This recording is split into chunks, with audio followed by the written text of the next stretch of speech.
አንድ አምላክ በሚሆን በአብ በወልድ በመንፈስ ቅዱስ ስም አምኜ በወርኃ ጥር በ23ኛው ቀን የሚነበብ የንዑድ ክቡር ንጹሕ ኮከብ ልዳ ገባሬ ተአምር የተወደደ ኃያል ሊቀ ሰማዕታት ፍጡነ ረድኤት ቅዱስ ጊዮርጊስን ገድል እንጀምራለን። ሊቀ ሰማዕታት ፍጡነ ረድኤት ቅዱስ ጊዮርጊስ ጸሎቱና በረከቱ ከሁላችን ከሕዝበ ክርስቲያን ጋር አብሮን ይሁን ለዘላለሙ አሜን።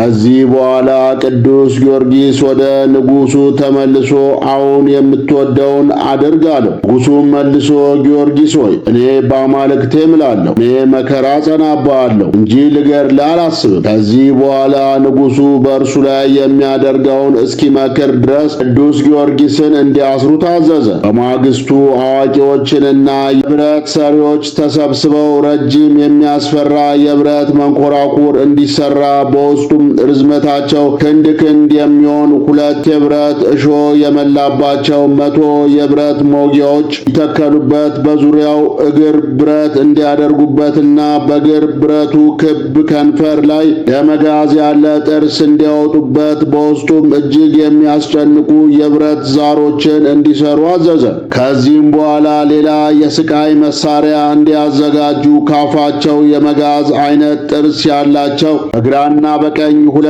ድስቶች እንዲሰሩ አዘዘ። ከወዲህና ከወዲያ በ2 ክፍል የሚጋጠሙ ቀለበቶች አዞሩበት፣ እንደ መጋዝ ስለት ያለው መቅሮጫ ሰሩለት። ዳግመኛም 2 በክብነት የተጋጠሙ የመጋዝ አይነት ጥርስ ያላቸው ወዲያና ወዲህ የሚመላለሱ ሰይፎች ሰሩበት። በ40 ቀን ሰሩት። 20 በአንድ ወገን ሆነው የስቃዩን መሳሪያዎች የሚያንቀሳቅሱ መንኮራኩሮችን የሚስቡ ብርቱዎችና ጉልበታሞች ወታደሮችን አዘዙ። መንኮራኩሩም ስራው በቶሎ ተፈጽሞ የብረት መዝጊያ መስሎ ቆመ። ከዚህ በኋላ ቅዱስ ጊዮርጊስን ከእስር ቤት አምጥተው ወደ መንኮራኩር ላይ እንዲያወጡ ታዘዘ። ንዑድ ክቡር ቅዱስ ጊዮርጊስም በመጣ ጊዜ ንጉሡ ጊዮርጊስ ሆይ ለአጵሎን ብትሰዋ የመንግሥትን ዘውድ ታገኛለህ። ነገር ግን ክርስቶስን ማገልገል ብቻ በልብህ ካመንክ ሥጋን ልትፈጭ በውስጧ ልትጣልባት ላንተ ያዘጋጇትን ያችን መንኮራኩር አለው። ብርቱ ቅዱስ ጊዮርጊስም ጌታዬ ኢየሱስ ክርስቶስን ያገለግለው ቁርጠኛ ነኝ፣ በእኔ ላይ የወደድከውን ሁሉ አድርግ አለው። ቅዱስ ጊዮርጊስም ቀረብ ብሎ ያንን መንኮራኩር ባየ ጊዜ ሰውነቱ ደነገጠ። በልቡም ከዚህ መንኮራኩር እድን ይሆን አለ። መለስ ብሎም ሕያው እግዚአብሔር ባለሟል እንዲህ ያለውን ሐሳብ ለምን ወደ ልብህ ታስገባለህ?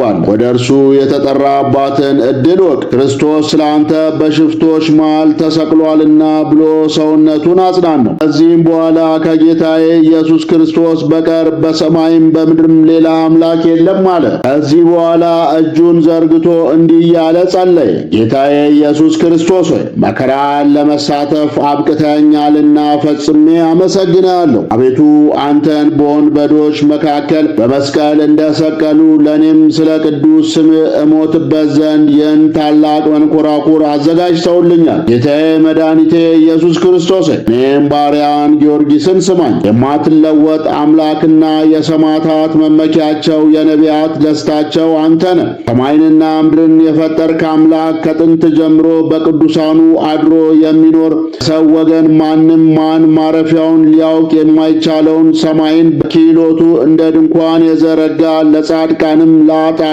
በአንድነት ዝናብን ያዘንብ ዘንድ ደመናትን የፈጠረ እርሱ ነው። ተራራዎችን በኪሎቱ ያጸናቸው፣ ኮረብቶችንም መጥኖ የፈጠራቸው፣ በተናገረው ቃሉ ነፋሳትን የገሠጸ፣ የበደሉትን አጋንንትንም ለዘላለሙ ይቀጡ ዘንድ ሊያጠፉት የማይችሉት የእሳት ጥል ባለበት በሲኦል ጉድጓድ የጣላቸው እግዚአብሔር አምላክ ነው። አምላኬ ሆይ ትእዛዝን ሊቃወም የሚችል ማንም ማን የለምና አላውያንን ሁሉ ገሥጻቸው። ከዚህ በኋላ ዘመን ከቅድስት ድንግል ማርያም ከሥጋዋ ሥጋ ከነፍሷ ነፍስ ነስቶ ሰው ሊሆን የወደደ ማንም ልደቱን ሊመረምረው የማይችለው በባሕር ላይ ሲሄድ እግሩን ውሃ ያልነካው በ5 እንጀራን 5000 አድርጎ የመገበ ነፋሳት የታዘዙለት እርሱ እግዚአብሔር አምላክ ነው። ሁሉ በአንተ ይታዘዛሉ።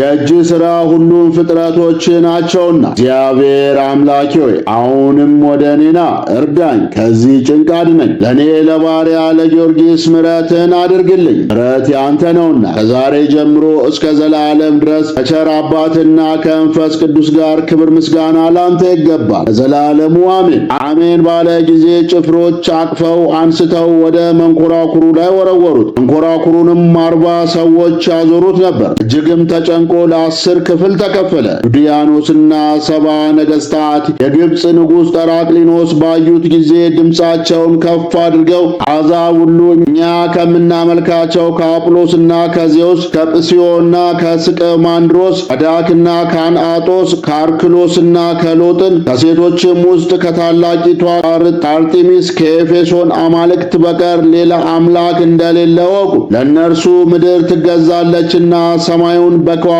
ያስጌጡት ለነገሥታት መንግሥትን የሚሰጧቸው በምድር ላይ የሚያሰለጥኗቸው እነርሱ ናቸው። አይሁድ ጭፍሮች የገደሉት የጊዮርጊስ አምላክ የት አለ? እስኪ ይምጣ ከእጃችን ያድነው እያሉ ጮኹ። ከዚህ በኋላ ነገሥታቱ የቅዱስ ጊዮርጊስን ደሙ የፈሰሰበትን አፈር ወስደው ውሃ በሌለበት ጉድጓድ ውስጥ እንዲጥሉት፣ ክርስቲያኖችም ሥጋውን እንዳያገኙትና በላዩም ቤተ ክርስቲያን እንዳይሰሩበት ደሙ የፈሰሰበትንም አፈር የተቀበረበትንም ጉድጓድ በታላቅ ደንጊያ እንዲደፍኑ ታዘዙ። በ3 ሰዓትም ጊዜ ድድያኖስና ከእርሱ ጋር የነበሩ ነገሥታት ደስ ብሏቸው እርስ በርሳቸው እየተገባበዙ ዕረፍት ሊያደርጉ ከአደባባይ ተነሱ። ነገሥታቱ በሄዱ ጊዜ ፀሐይ ወዲያና ወዲህ ተከፈለ፣ ሰማይም ጨለማ ሆነ። ምድር ከመሠረቷ እስክትናወጥ እጅግ መብረቅና ነጎድጓድ ሆነ። ተራራዎች ተነዋወጡ፣ ኮረብቶች ተሰነጣጠቁ። ሰዎች ሁሉ ሰማይ ያለፈ እስኪመስላቸው ድረስ ባሕር ከወሰኗ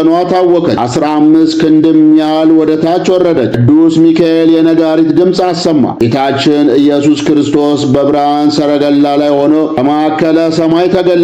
እልፍ አእላፍ መላእክት ኪሩቤልና ሱራፌል በእሳት ፈረሶች ከበውት ነበር። ኃያሉ ቅዱስ ጊዮርጊስ ሥጋ ባለበት ጉድጓድ አጠገብ ቆመ። ጌታም ቅዱስ ሚካኤልን ጉድጓዲቱን የጊዮርጊስን አጽም ሥጋ ስጪኝ በላት። እርሱ እንደገና እድን ይሆን ብሎ ነበርና እኔ የአብርሃምና የይስሐቅ የያዕቆብ አምላክ እንደሆንኩ ያውቁ ዘንድ ላስነሳው እወዳለሁ አለ። ቅዱስ ሚካኤልም ሰብስቦ በፊቱ አኖራቸው። ጌታም አጥንቶቹም በእጁ ይዞ ወዳጄ ጊዮርጊስ ሆይ አዳምን የፈጠረች እጅ አንተንም የፈጠረች እሷ ናት ብሎ በፊቱ እፍ ብሎ መንፈሰ ሕይወት በመላበት ጊዜ ቅዱስ ጊዮርጊስ ከእንቅልፉ እንደተነሳ ሰው ተነሳ። ጌታችንና መድኃኒታችን አምላካችን ኢየሱስ ክርስቶስም የተወደደ ንዑድ ክቡር መስተጋድል የልዳ ኮከብ ክቡር ወዳጁ ሊቀ ሰማዕታት ቅዱስ ጊዮርጊስን እኔ ካንተ ጋር ነኝና አትፍራ ብሎ ስሞ አረጋጋው። ሰላምንም ከሰጠው በኋላ በፍጹም ምስጋና ቅዱሳን መላእክት በፊቱ እያመሰገኑ ወደ ሰማይ አረገ። ሊቀ ሰማዕታት ቅዱስ ጊዮርጊስ ግን በፍጹም ደስታ 70 ነገሥታትን እየፈለገ ወደ አገር መጣ።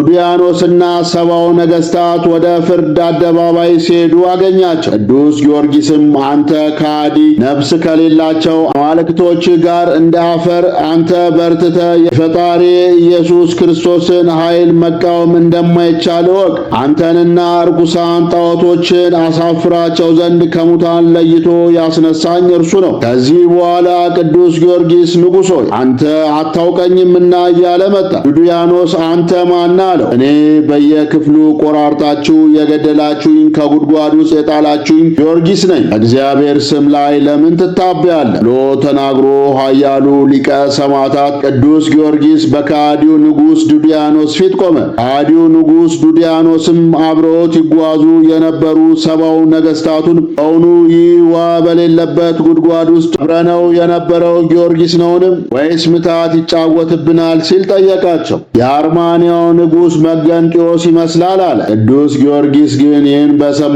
ጊዜ እኔ የኢየሱስ ክርስቶስ ባሪያ ጊዮርጊስ ነኝ። እኔ የማመልከው የምታመንበት ሁሉን ማድረግ የሚቻለው ምንም ምን የማይሳነው አምላክ እርሱ ነው ብሎ አሰምቶ ተናገረ። ከፍተኛው መኮንን አናድሎስም ቅዱስ ጊዮርጊስ ከሞት እንደተነሳ ባየ ጊዜ ከሃዲያን ሆይ ለምን አታፍሩም? እውነቱንስ ለምን ትሸሽጋላችሁ? ይህ በእውነት ሕያው የእግዚአብሔር ልጅ ኢየሱስ ክርስቶስ ከሞት ያስነሳው ሕያው እግዚአብሔር ባሪያው ጊዮርጊስ ነው። ስለዚህ እኔም ደግሞ በጌታዬ ኢየሱስ ክርስቶስ አምናለሁ፣ ከኔ ጋር ያሉ ወታደሮችም ከኔ ጋር ያምናሉ አለው። ያን ጊዜ ከሃዲው ድድያኖስ ተቆጣ። ከዚህ በኋላ ከከተማው አውጥተው ራሳቸውን እንዲቆርጧቸው አዘዘ። በዚህ ጊዜ ጥር 23 ቀን በዕለተ ሰንበት ሰማዕትነታቸውን ፈጸሙ። መንግሥተ ሰማያትንም ክብሩንም ካለቃቸው አናድሎስ ጋር ወረሱ።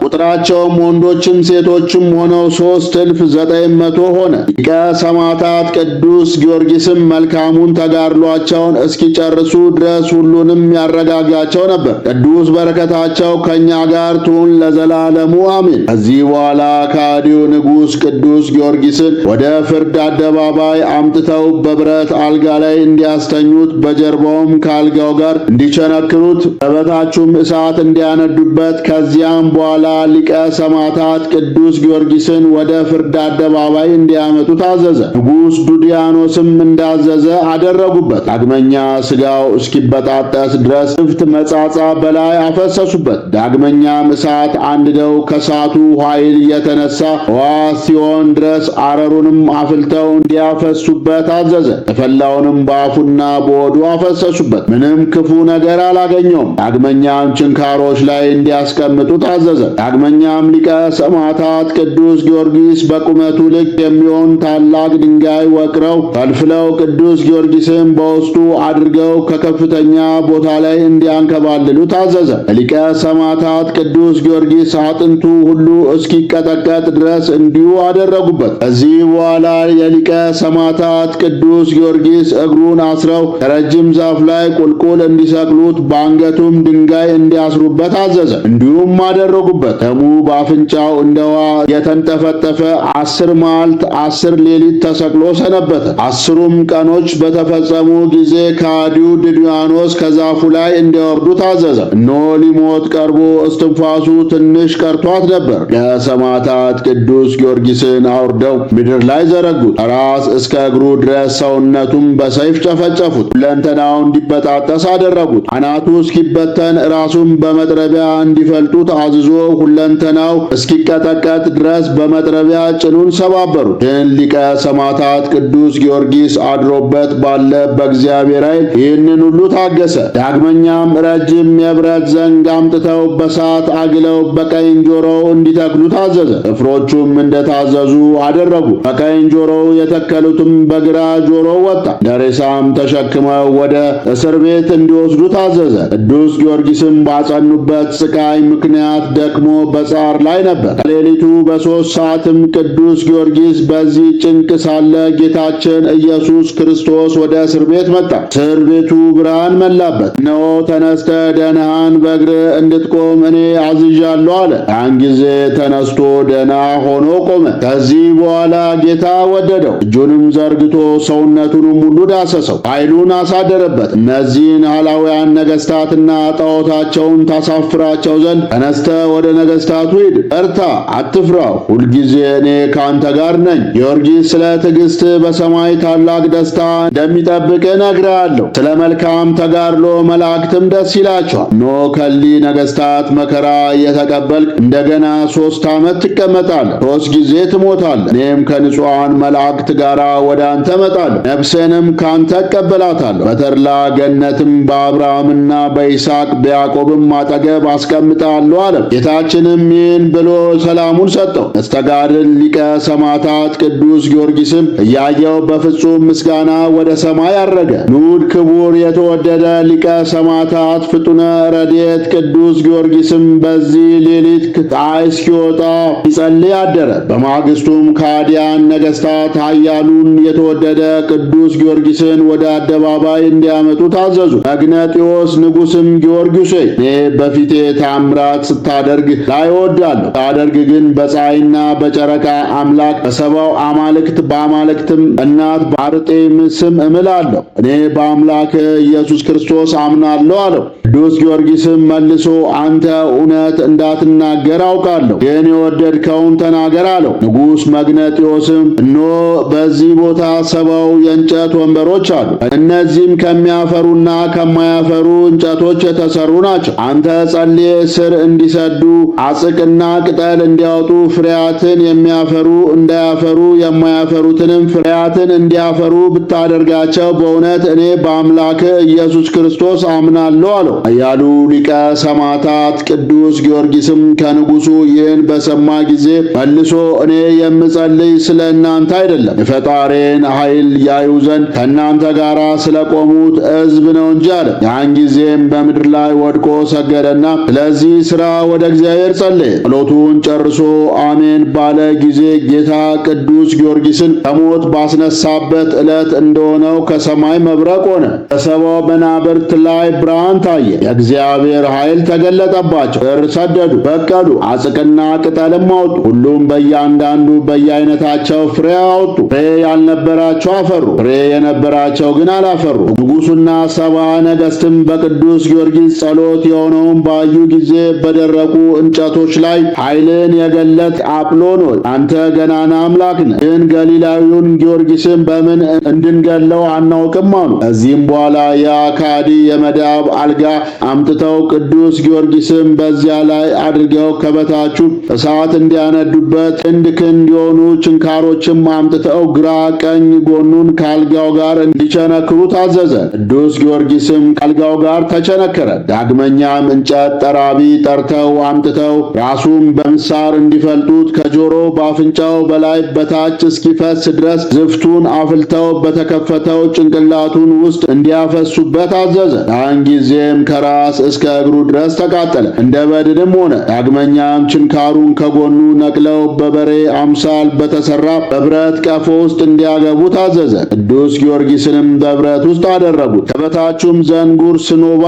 በተባለ እንጨት እሳት አነደዱበት። ቅዱስ ጊዮርጊስም 3 ቀን 3 ሌሊት በውስጡ ሰነበተ። ቅዱስ ጊዮርጊስ በእግዚአብሔር ኃይል ይህን ሁሉ ይታገስ ነበር። ያችንም ቅዱስ ጊዮርጊስ ከመከራው ጽናት የተነሳ እንደደከመ ባየ ጊዜ በደመና ወደ እርሱ መጣ። እሳቱንም ከእርሱ ላይ አጠፋለት፣ ሰውነቱንም በሙሉ ፈወሰው። በበሬ አምሳል የተሰራውን የብረት ቀፎ ሰበረው፣ በመሃሉም ለሁለት ሰነጠቀው። ብፁዕ ኃያል ጊዮርጊስም ታጥቦ ከመታጠቢያ ቤት እንደሚወጣ ሰው ከውስጡ ወጣ። ከዚህ በኋላ ጌታችንም ኃይሉን አሳደረበት፣ በፍጹም ምስጋናም ወደ ሰማይ አረገ። ቅዱስ ጊዮርጊስም ወደ እርሱ አቅንቶ ይመለከት ነበር። የሰማዕታት ቅዱስ ጊዮርጊስም በነገሥታቱ ፊት ቆመ። በሰውነቱም የቁስል እትራት አልነበረ። ሕዝቡም ባዩ ጊዜ አምላከ ጊዮርጊስ ኢየሱስ ክርስቶስ ሆይ በአንተ አምነናልና እርዳን ብለው ጮኹ። ንጉሡም ወታደሮች ሕዝቡን ከብበው በሰይፍ ራሳቸውን እንዲቆርጧቸው አዘዘ።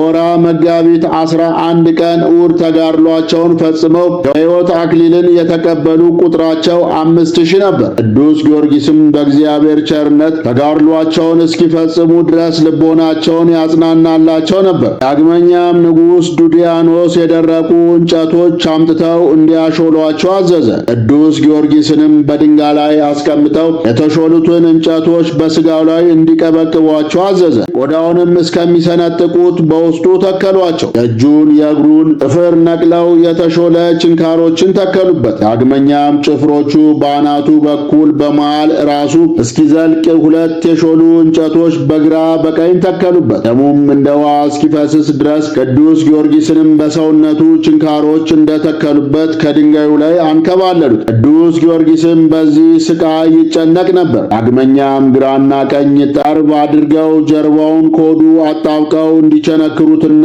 በ2 ጠርቦች መሃል አጥብቀው እንዲያስሩት አዝዞ እንደ ትእዛዙ ፈጸሙበት። ኃያል መስተጋድል ቅዱስ ጊዮርጊስ ግን በአምላኩ እግዚአብሔር ኃይል እነዚህን ስቃያትን ተቀበለ። ዳግመኛም እንደ ወይን መጥመቂያ ያለ አውድማ ሰርተው ቅዱስ ጊዮርጊስን በውስጡ አገቡት። በቅዱስ ጊዮርጊስ ላይ እነዚህን ስቃዮች በፈጸሙበት ጊዜ ሰውነቱ ሁሉ ተንቀጠቀጠ። እግዚአብሔር መልአክ ግን ያጸናው ነበር። ዳግመኛ ንጉሡ የእንጨት መጋዝ አምጥተው ከመሃል አናቱ እስከ እግሩ ድረስ እንዲሰነጥቁ ታዘዘ። እንደ ትእዛዙም አደረጉበት። ከራሱ እስከ እግሩ ከ2 ተከፈለ። ግማሽ ሰውነቱ በአንድ ወገን ወደቀ። አንድ እጁ አንድ እግሩ ከግማሽ ሰውነቱ ጋር፣ አንድ እጁ አንድ እግሩ ከግማሽ ሰውነቱ ጋር ሆነ። በዚህም ምክንያት ቅዱስ ጊዮርጊስ የከበረች ነፍሱን አሳልፎ ሰጠ። እንደ ሞተ ባዩ ጊዜ የብረት ምጣድ አምጥተው የቅዱሱን ሥጋውን ደሙን ከሥጋውም በመሬት ላይ የወደቀውን ከተቸነከረበት እንጨት ጋር አንድ አድርገው በብረት ምጣድ ላይ እንዲያደርጉ ታዘዘ። ዝፍት ዲን ጨምረው ነበልባሉ እስከ 15 ክንድ እስኪደርስ እሳት እንዲያነዱበት አዘዘ። መልእክተኞችም ሥጋው ፈጽሞ እንደተቃጠለ ለንጉሡ ነገሩ። ንጉሡም 40 ክንድ ጉድጓድ ቆፍረው ከነብረት ምጣዱ እንዲቀብሩት በላዩም 9 ክንድ ከፍታ ያለው አፈር እንዲቆልሉበት አዘዘ። እንደ ትእዛዙ አደረጉበት። ዳግመኛም ንጉሥ ዱድያኖስ ወታደሮቹን የጎብኚዎች መቀመጫ ግንብ የመሰለ ታላቅ ሕንፃ እንዲሰሩና ክርስቲያኖች ሥጋውን አግኝተው ቤተ ክርስቲያን እንዳይሰሩበት ወታደሮች የጦር መሳሪያ ይዘው እንዲጠብቁ አዘዘ። ጭፍሮቹም በሄዱ ጊዜ እነሆ በሰማይ ጽኑ ጨለማ ሆነ፣ በምድርም ብዙ መናወጥ ሆነ። አይጨለመ፣ በቀን እኩሌታም ከዋክብት ታዩ። በዚህችም ጊዜ አእላፍ መላእክት ቅዱሳን ሁሉ በየወገናቸው 12ቱ ሐዋርያት፣ መዘምር ነቢይ ዳዊት፣ ቅዱሳን ነቢያትም ሁሉ ከእነርሱ ጋር በአንድነት ተከትለውት ጌታችንና መድኃኒታችን ኢየሱስ ክርስቶስ ወረደ። አገሪቱም በብርሃን እስክትሞላ ድረስ ቦታ ሁሉ ብርሃን ሆነ። ከሃዲያኑ ሰባው ነገሥታትም ብርሃኑን አይተው በግንባራቸው ወደቁ። ጌታችንና መድኃኒታችን አምላካችን ኢየሱስ ክርስቶስም የብረት ምጣዱና የሊቀ ሰማዕታት ቅዱስ ጊዮርጊስ ሥጋ ወደ አለበት መጥቶ ሊቀ መላእክት ቅዱስ ሚካኤልን ምድሩን ሰንጥቆ እንዲያወጣው አዘዘ። ጌታችን ኢየሱስ ክርስቶስ ጊዮርጊስን አገልጋይ የመረጥኩ ወዳጄ ተነስተ በእግረ ቁም፣ አልዓዛርን ከሞት ያስነሳሁት እኔ አምላክ ነኝ ብሎ ከአመዱ ላይ እራሪውን የሊቀ ሰማዕታት ቅዱስ ጊዮርጊስን አጽሙን ጠራው። ያን ጊዜም ሊቀ ሰማዕታት ቅዱስ ጊዮርጊስ ምንም መከራ እንዳላገኘው ሆኖ ተነሳ። ጌታችንና መድኃኒታችን አምላካችን ኢየሱስ ክርስቶስም መልሶ ወዳጄ ጊዮርጊስ ሆይ ጽና፣ በርታ፣ ድል ንሳ፣ ለሰማዕትነት ፍጻሜ በመላእክት ፊት ደስታ ይጠብቃልና ታገስ። ወዳጄ አገልጋዩ ጊዮርጊስ ሆይ እነሆ በኢየሩሳሌም ሰማያዊት መንበር አዘጋጅቼልሃለሁ። ከአንተ በፊት ከነበሩ ከአንተ በኋላ ከሚነሱ ሰማዕታትም ምን በክብር የሚመስል የለም አለው። አበው ነቢያትና ቅዱሳን ሐዋርያትም ሁሉ ወደ እርሱ መጥተው ሳሙት። እግዚአብሔር ወዳጅ ቅዱስ ጊዮርጊስ ሆይ እኛ ሁላችን በትዕግሥት ብዛት ደስ ይለናል። አንተ ብፅዕ ነህ፣ ይልቁንም አንተ ብቻን የእግዚአብሔርን ስም በዓለም ሁሉ ገልጣልና። ስለዚህ ጌታችንና መድኃኒታችን አምላካችን ኢየሱስ ክርስቶስ ሰማያዊ ክብርን ያከብራል። በሰማያውያን በምድራውያን ፍጥረታት ሁሉ ፊት በማይነገር ክብርና ጌትነት ትኖራለህ። ጌታችንና መድኃኒታችን አምላካችን ኢየሱስ ክርስቶስ በስሜ የመሰከርክ 3 ዓመት በተጋድሎ ትኖራለህ። ልብን አጽና፣ በርታ፣ አትፍራ፣ እኔ ከአንተ ጋር ነኝና አለው። ጌታችን ይህን ተናግሮ ስሞት አረጋግቶት በፍጹም ክብር ወደ ሰማይ አረገ። ውድ ክቡር ኃያል ሊቀ ሰማዕታት ቅዱስ ጊዮርጊስም ፊቱ በብርሃን ተሞልቶ ወደ መሃል ከተማ መጥቶ እናንተ ከሃዲያን ነገሥታትና በዚህች አገር ያላችሁ እነርሱን የምትከተሉ ወታደሮች በፈጣሪ ኃይል ከሞት ተነስቼ የመጣሁት እኔ ገሊላዊው ጊዮርጊስ ነኝና ታዩኝ ዘንድ ኑ። እሊህ ዓመፀኞች ገድለው ቀብረውኝ የነበሩት ሰማይንና ምድርን የፈጠረው ጌታዬና አምላኬ ኢየሱስ ክርስቶስ ከሞት ለይቶ ያነሳኝ እኔ ነኝ እያለ በጌታችንና መድኃኒታችን አምላካችን ኢየሱስ ክርስቶስ ስም እያስተማረ በየአውራጃው ሁሉ ይዞር ጀመር። በዚህ ጊዜም ጌታችን ንጉሥ ሆይ በብረት ምጣድ አቃጥለ የገደልከው የገሊላው ሰው ጊዮርጊስ እነሆ ከሞት ተነስቶ በየአውራጃው ሁሉ እየዞረ ያስተምራል ብለው ለዚያ ክፉ አዲ ንጉሥ ዱድያኖስ ነገሩት። ንጉሥ ዱድያኖስም የተወደደ ቅዱስ ጊዮርጊስን ወደ ፍርድ አደባባይ እንዲያመጡ ታዘዘ። ሊቀ ሰማዕታት ቅዱስ ጊዮርጊስም ወደ ፍርድ አደባባይ በመጣ ጊዜ ድምፁን ከፍ አድርጎ ንጉሥ ሆይ ኖ መጥቻለሁ። አንተ አእምሮ የሌለ ጣዖቶች አጵሎንና አርጤስም ዜውስም ድንጋዮች ናቸው። እኔ በፈጣሪ ኢየሱስ ክርስቶስ ኃይል ተነሳው አለ። ሕዝቡም ቅዱስ ጊዮርጊስ እንደሆነ ባወቁ ጊዜ ከገሊላዊው ጊዮርጊስ ፈጣሪ ኢየሱስ ክርስቶስ በቀር በሰማይና በምድርም ሌላ አምላክ የለም እያሉ ጮኹ። እዚያም አንድ ሴት ቆማ ታዳምጥ ነበር። የሆነውንም ታምራት ባየች ጊዜ አመነች። ስሟም ከላስስቲክ ነበር። ወደ ቅዱስ ጊዮርጊስም መጥታ ሰገደችለት። ጌታዬ ዘንልኝ፣ ልጄ የሚያርስበት አንድ በሬ ነበረው፣ በድንገት ወድቆ ሞተ። ለባሮች ለእኔና ለልጄ ያለ እርሱ ምንም የለንም። እኛ ድሆች ነንና ጌታዬ አሁንም እርዳን አለችው። ቅዱስ ጊዮርጊስም ይህንን በእጄ የያዝኩትን በትር ወደ እርሻው ውስጥ ሂጂና በትሩን በበሬው ላይ አድርገሽ ጊዮርጊስን በፈጠረ ጌታዬ ኢየሱስ ክርስቶስ ስም ተነስ፣ እግርህ ቀጥ ብለህ ቁም፣ በምንም ክፉ ነገር ያልነካውን በይው አላት። ሴቲቱም በትሩን ተቀብላ ወደ እርሻው ሄዳ ሊቀ ሰማዕታት ቅዱስ ጊዮርጊስ እንዳላት አደረገች። ያን ጊዜም ተነስቶ በቀንበሩ ገባ። ሴቲቱም ይህን ተአምር ባየች ጊዜ በእውነት ትልቅ ነቢይ አስነሳልን፣ ሕዝቡም ጋር ቃል ኪዳኑን አጸና እያለች እግዚአብሔርን አመሰገነችው። ወደ ቅዱስ ኃያሉ ጊዮርጊስም ተመልሳ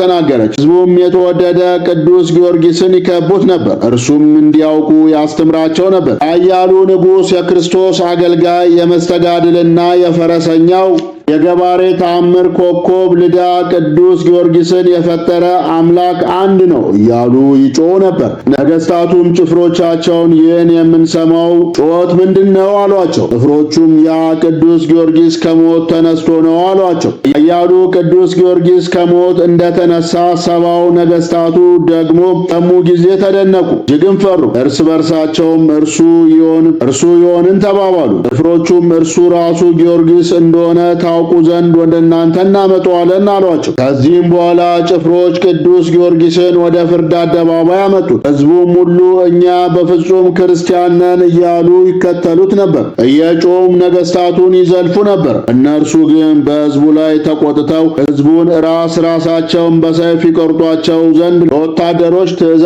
ሰጡ። ጭፍሮቹም እንደ ትእዛዙ አደረጉ። በወርኃ ሚያዝያ በ25 ቀን በመዓልቱ 3 ሰዓት ጀምረው እስከ ማግስቱ 10 ሰዓት መዓልት ድረስ ሰማዕታትን ገደሉ። በዚህች ዕለት አክሊል የተቀበሉ ሰዎች ቁጥራቸው 8550 ናቸው። በፍጹም ክብር ወደ ሰማይ አረጉ። ሰማያዊ የእውነትን ምስክርነት የፈጸሙ የእሊህ ክርስቲያን ሰማዕታት ክርስቶስ ጸሎታቸውና በረከታቸው ቅድስት ሀገራችን ኢትዮጵያን ይጠብቃት። አማላጅነታቸው ከእኛ ከሕዝበ ክርስቲያን ጋር ይሁን ለዘላለሙ አሜን። አነሳስቶ ላስጀመረን አስጀምሮ ላስፈጸመን ለኃያሉ አምላክ ለልዑል እግዚአብሔር ክብር ምስጋና ይግባው። ወስብሐት ለእግዚአብሔር ወለወላዲቱ ለድንግል ወለመስቀሉ ክቡር። ይቆየን።